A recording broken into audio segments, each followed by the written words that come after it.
Military spending did not end with the Cold War. It changed rivals, priorities, and scale. At the end of the 1980s, the Cold War still shaped the entire board.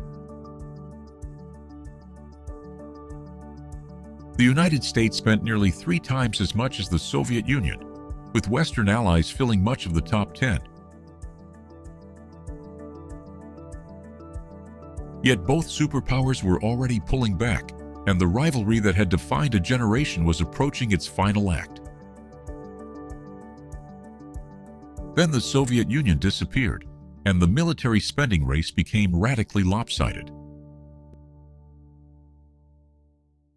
Russia entered far below the old Soviet level, while Britain, Germany, and France moved into the next places behind the United States.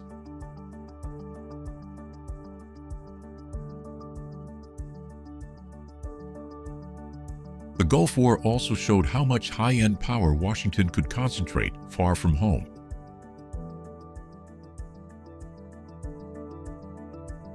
For the first time in decades, no country on the board looked remotely capable of matching American spending.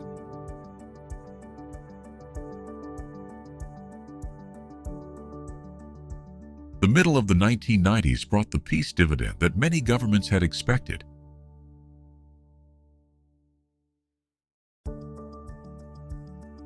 American spending kept falling, and Russia's military budget sank to a fraction of the Soviet scale.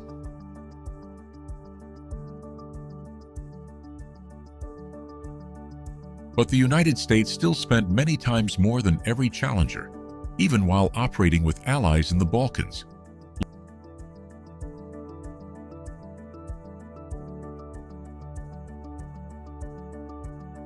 Low on the board, China was beginning a climb that would not stop.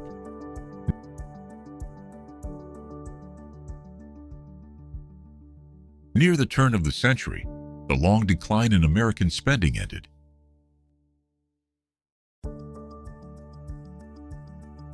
After the September 11th attacks, the United States began a sustained buildup for operations in Afghanistan and a wider campaign against terrorism.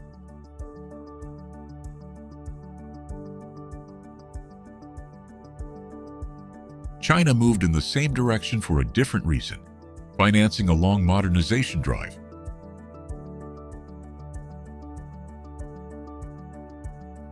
By the early 2000s, it had passed Germany and France and reached the front pack.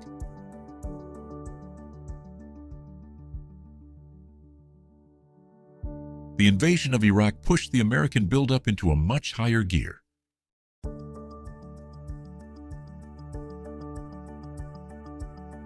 With major operations in both Iraq and Afghanistan, United States spending climbed year after year.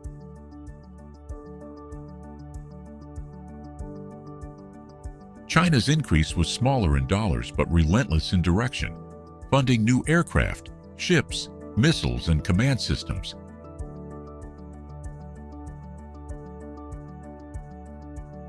In the middle of the decade, China passed Britain and became the world's second-largest military spender.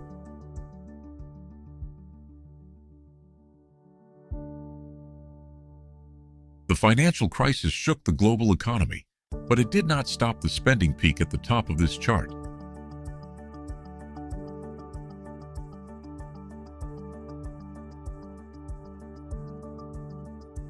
American expenditure crossed $1 trillion in constant terms, as the wars continued and force levels rose in Afghanistan.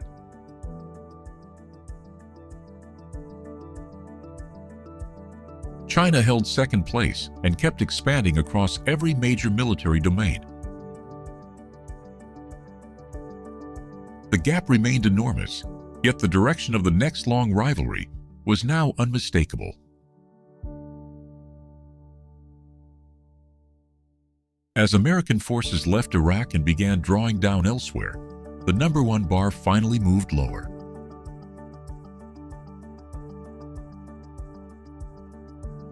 China kept climbing through that entire retreat, so the gap narrowed from both directions.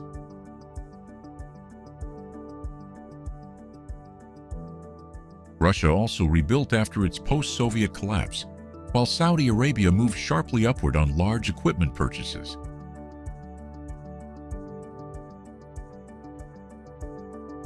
board was no longer a simple story of one country rising and everyone else standing still.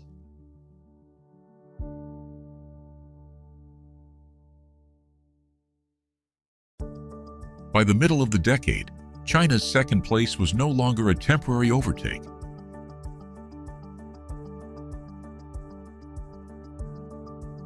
Its spending had become larger than Britain, France, and Germany combined, even though the United States still stood far ahead.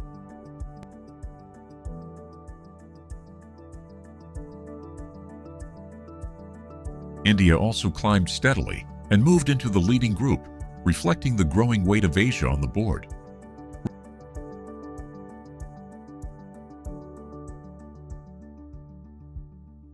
Russia and Saudi Arabia moved unevenly, but neither matched China's long, uninterrupted ascent. Before the next major war in Europe, the top two bars were already rising together again. The United States invested heavily in advanced aircraft, ships, nuclear forces, and competition in the Indo-Pacific. China expanded its navy, missile forces, and air power, while India settled into third place. The old peace dividend board had fully transformed into a contest among several modernizing powers. Russia's full-scale invasion of Ukraine changed the lower half of the board almost overnight. Russian spending accelerated, and Ukraine entered the global top 10 as it mobilized for national survival. The United States and European allies also raised budgets and financed military assistance, spreading the impact far beyond the two combatants. Global military spending is rising sharply again. America still leads. Russia is third, Germany fourth, and Ukraine stays in the top 10 as Europe rearms. Thanks for watching. Comment what you want to see next, and subscribe for more rankings.